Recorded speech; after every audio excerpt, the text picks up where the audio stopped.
So a while ago, I asked my followers on Instagram to send me questions that they had on photography and content creation. I got 10 questions back, so I'm gonna answer those right here, right now. Question 1. What made you love flat lay photography? I think it's the fact that it's just a different perspective to the other camera angles. I love the view from above and being able to add objects, create a scene, and showcase that in a different perspective. Plus, I think I'm really good at it. So that's why I love flat lays. Question 2. What is the most essential lens to get when you're starting out for portraits? That's a good question. I think definitely get yourself the good old Nifty 50, which is the 50mm f1.8. It's probably one of the most affordable 50mm lenses out there on the market right now. And you can really get some amazing images, especially if you're looking for that smooth bokeh or the smooth background in your portraits. But otherwise, don't also discredit the 18 to 55mm, which is the standard kit lens that comes with any camera. I managed to shoot this image using that lens, and I mean, it worked out perfectly fine just because the image still came out super smooth, super crisp. And I think I shot that maybe at 50mm on that lens. But either way, use your standard kit lens if you can't buy anything, but invest in the Nifty 50. That's my answer. Question 3. Canon or Nikon? Dude.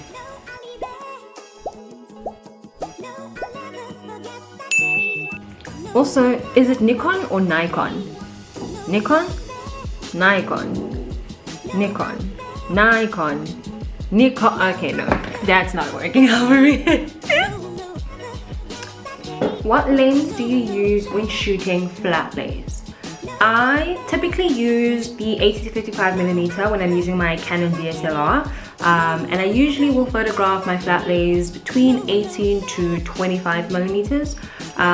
Mainly because I like to rather have more space for me to be able to capture as much of the objects in the flat lay as possible and do my cropping in post-production or in editing. So I'll rarely use anything from 30 to 40mm and above to shoot any of my flat lays, unless I want something that's a bit more close-up, a bit more crisp, and a bit more product focused. But generally I'm shooting at 18 to about 25mm. Next question. Which camera are you using? If I'm not using my Samsung Galaxy A7 to create my content or take any photos, then I'm using the Canon SX740HS. Gosh, Canon, we gotta talk about the naming conventions of some of your bridge and compact cameras. SX740HS, my goodness. But this is the camera that I then use mainly for video work or creating my vlogs, just because it's so compact, it's so small, it fits in my handbag and super easy to use. And then of course for my really bigger projects and most of my social media work, I use my Canon 4000D. Let me answer the next question while we're here. What kind of content do you like creating? Video or photo? Ooh, I will always have a special place in my heart for photos, just because that was the initial spark that ended me up to where I am now.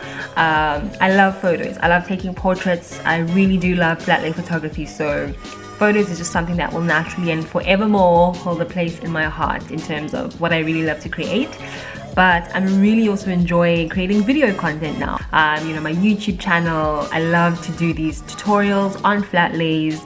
And even like this, I could have easily just made pictures to answer these 10 questions, but I figured do it in video form just because it's so much more engaging, so much more fun, and it's something that I'm actually enjoying. So yeah, I really do love photos, but video content is right up there as well.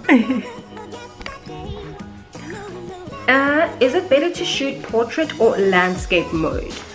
That I think will depend on what you are shooting and where you are going to put the photo, especially with content creation.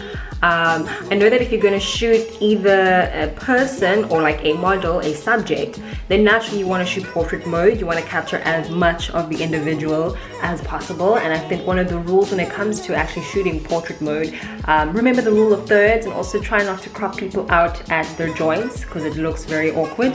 Try to get as much of them as you can. I think that's where portrait mode works best, especially when shooting people, because this is not really the greatest. I'm cutting myself up at the shoulders, which probably looks awkward, and I should shoot more out. But something like this, when you are shooting landscape mode, it works really well for either architecture photography, wildlife photography, and of course landscape photography. So it definitely has like its pros and cons. I think also if you are creating content for a platform like Instagram, then you want to be cognizant, or you want to remember the fact that, you know, how much space will your photo take up on somebody's screen. Usually a landscape photo takes up like a third of the screen, and it's super easy to scroll past. But if you have something that is more portrait mode and is 1:1, that's the aspect ratio of your photo, it kind of covers more screen time and gives somebody who's scrolling an extra like few seconds for them to stop by your photo and give it a like. I hope that helps. If you're looking to buy a camera and are a beginner, which is the best camera to purchase? Ooh, this is a tough one, just because what works for me might not work for you, and it is completely subjective when it comes to cameras, just because I think there are 3 questions that I will always ask somebody who asks me this, and these are the 3 questions that I had to also ask myself when it came to purchasing a camera. So the first question is, what do you want to use the camera for? Do you want a camera for photos specifically? Do you want it to create videos specifically? Or are you wanting to do both photos and videos? Because if that's something that you can answer, that'll already tell you what kind of cameras then you should look into. And then the second thing I'll ask is about the budget and how much money you actually have to spend on a camera. Photography is expensive, content creation is expensive, and especially if you have like a DSLR where there's lenses to also consider, versus something that's more compact like a bridge camera. You don't really need to actually get more lenses. Again, it's just something you need to ask yourself whether or not you have the budget for a particular kind of camera that's going to meet your needs that you answered in question 1. And then the third thing I will also ask you is whether or not you want a camera that is small, sleek, compact, easy to use, or if you kind of want a camera where you can get a bit more in depth and change lenses and get, you know, lens filters, etc, etc. I ask that just because you need to also understand what the camera will do and how it fits into your own personal lifestyle. If you're a vlogger and you want to, you know, like vlog your adventures, you don't want to really have like a big fat DSLR with a long telephoto lens vlogging while you're out shopping and in stores and doing whatever else vloggers do. You're probably going to want a more smaller, compact, easy to use camera in that regard. Same with photography. Maybe you are somebody who wants to shoot portraits. Naturally, a bridge or a compact camera might not really necessarily help you in the way that a DSLR camera can help you. Are you making money from flat lay photography? Yes. Hire me. And finally, when will we get a flat lay course from you? Ooh, that is for me to know and for you to ... Thanks so much guys for sending through these questions. I had an amazing time answering them. If you enjoyed the video, then go ahead and give it a like, double tap, double click, double all of it. Spam the comment section of this video. And I guess I will see you guys in the next one. Love, light, and enjoy the rest of your day wherever you may be.